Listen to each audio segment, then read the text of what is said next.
Bonjour les amis, bienvenue sur la chaîne Speedrun Racing, la chaîne qui parle de mécanique. Je suis heureux de vous retrouver aujourd'hui pour cette nouvelle vidéo.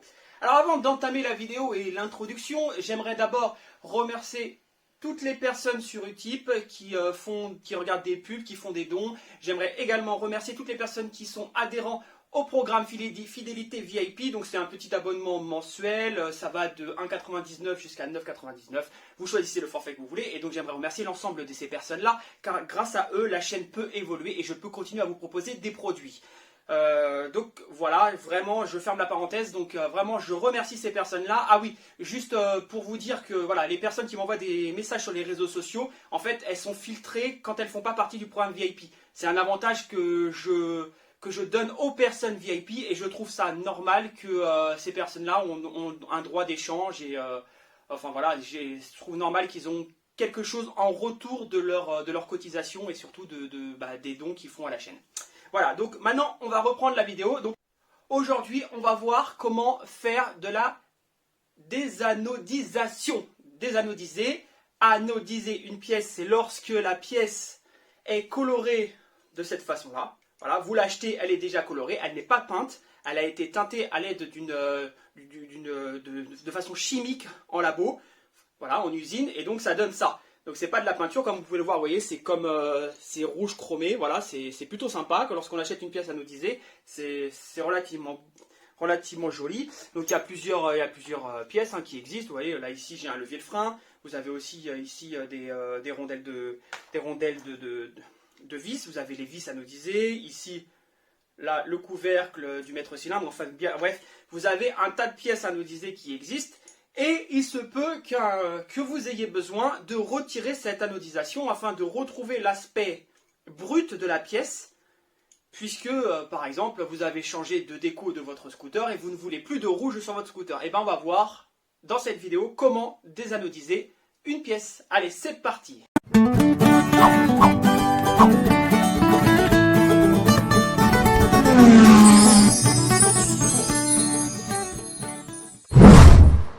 Alors avant de rentrer dans le vif du sujet, je tiens à vous dire que nous allons utiliser pour désanodiser les pièces ici de la soude caustique. Donc la soude caustique, c'est un produit extrêmement dangereux. Donc je tiens à vous avertir et à vous alerter sur la dangerosité de ce produit-là. Vous ne devez pas l'utiliser n'importe comment, il y a vraiment des normes de sécurité à respecter. Déjà, dans cette vidéo, on va respecter les normes de sécurité afin d'éviter de me mettre en danger. Il faut utiliser bien évidemment des lunettes, car la réaction chimique de la soude caustique, lorsqu'on la mélange à de l'eau, ça fait une réaction où l'eau va chauffer énormément, elle peut monter jusqu'à 80 degrés, et donc afin d'éviter de se brûler la peau et les yeux, etc., on va mettre des lunettes. On va également mettre un masque de protection afin d'éviter d'inhaler les fumées toxiques que ça va dégager.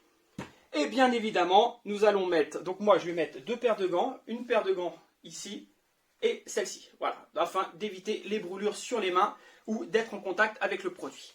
Voilà, maintenant toutes les normes de sécurité ont été énoncées, donc vraiment j'insiste sur la dangerosité de ce produit-là. Nous allons le réutiliser sur la chaîne pour d'autres choses par la suite, mais vraiment j'insiste, c'est un produit dangereux, on le manipule avec précaution. Allez, on y va, on va voir comment désanodiser une pièce. Alors, avant toute chose, vous allez avoir déjà besoin des pièces que vous allez désanodiser. Ensuite, de l'eau chaude, d'accord, donc pas trop chaude, de l'eau, vous prenez de l'eau chaude du robinet, classique. Une balance pour pouvoir peser la soude caustique afin d'avoir le bon ratio entre la quantité d'eau et la quantité de soude caustique. Donc ici, moi, mon récipient pour peser ma soude caustique. Ici, j'ai 500 ml d'eau. Donc pour 500 ml d'eau, je vais doser 100 g de soude caustique. Alors, hop, on y va pour le dosage. Hop, je réinitialise la balance, 0. Et là, je mets 100 g de soude.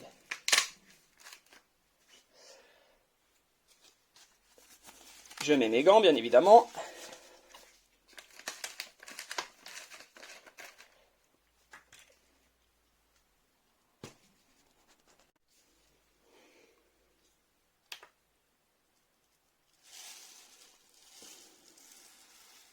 Et donc, je verse la soude caustique. Donc, on prend en petites boules. On ne prend pas de lessive. Et je verse 100 g.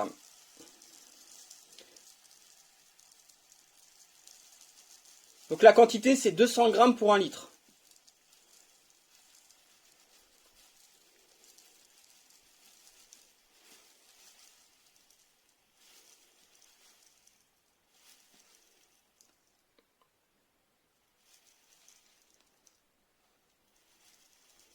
Ok, donc ça fera l'affaire. Donc on est quasiment à 100 grammes. Hein. Parfait. Voilà.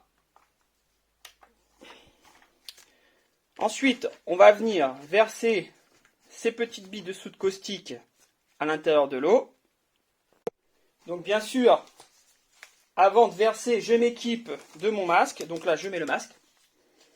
Donc vous allez m'entendre un peu moins bien, mais c'est juste pour verser la soude. Voilà, j'ai mon masque. Je remets le micro, hop, et je vais verser la soude doucement dans l'eau.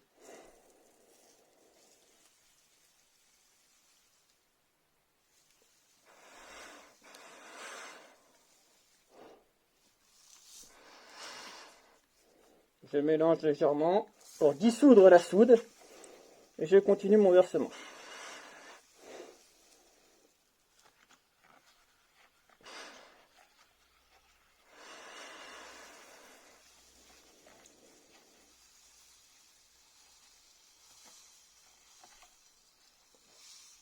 Voilà. Donc on va laisser la soude caustique complètement se dissoudre dans l'eau.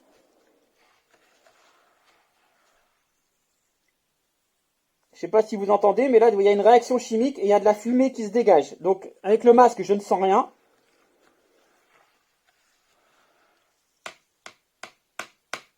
Voilà, on va la laisser se dissoudre tranquillement, à peu près 2 minutes, et après on pourra plonger les pièces à l'intérieur pour pouvoir faire la désanodisation.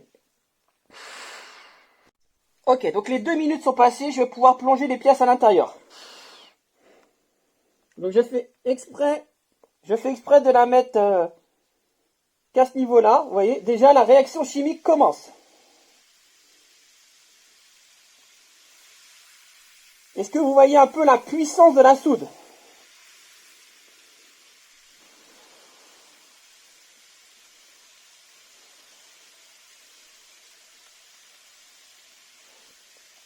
Vous voyez la puissance du produit? Quand je vous dis que c'est un produit dangereux, il faut vraiment le manipuler avec précaution.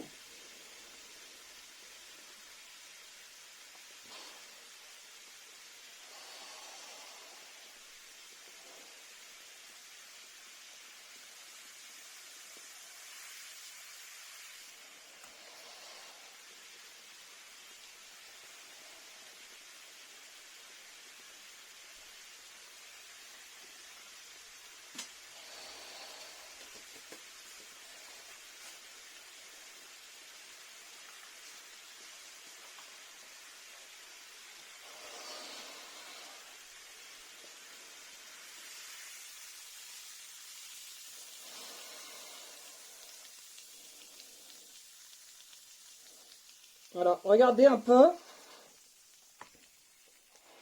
Je vais la poser ici. Je vais lui passer un coup de chiffon. J'espère que vous m'entendez bien parce que là je suis vachement équipé.